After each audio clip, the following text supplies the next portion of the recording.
सबसे पहिले तजिया उठा के रन पर हम सब जइबै गे जान।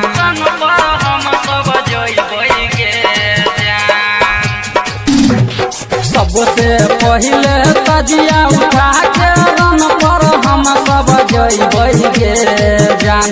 गे जान रन पर हम सब जइबै गे जान। गे जान ओढ़ के ललकियो धनिया मिलबौ गे जान। गे जान ओढ़ के ललकियो धनिया मिलबौ गे जान। सबसे पहिले तजिया उठा के रन पर हम सब जइबै गे जान। गे जान रन पर हम सब जइबै गे जान।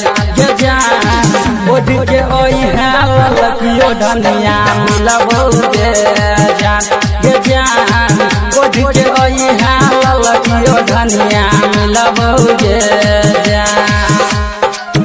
कनक म्यूजिक सुन रहल छी चांद रिकॉर्डिंग स्टूडियो के शानदार प्रस्तुति डीजे सुमित सतीश भैया।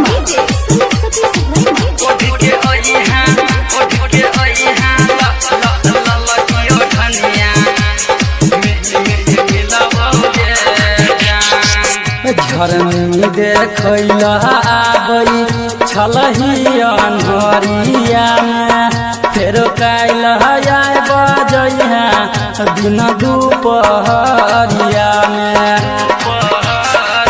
झरनी देखैला आबै छलही अन्हरिया में फेर काल्हि आइ बजैहा दिन दुपहरिया में। तोरा देखा के हम खेलबौ लाठी लाठी गे जान।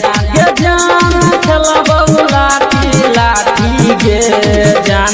गे जान ओढ़ के ललकियो धनिया मिलबौ गे जान।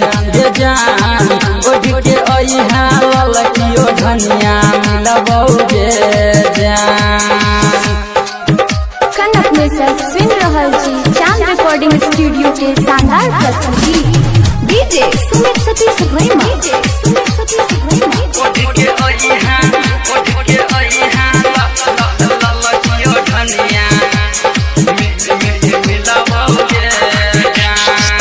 राइटर ओबेद आलल परबिन परवाना छौरा अनसबा गई भेलौ दीवाना।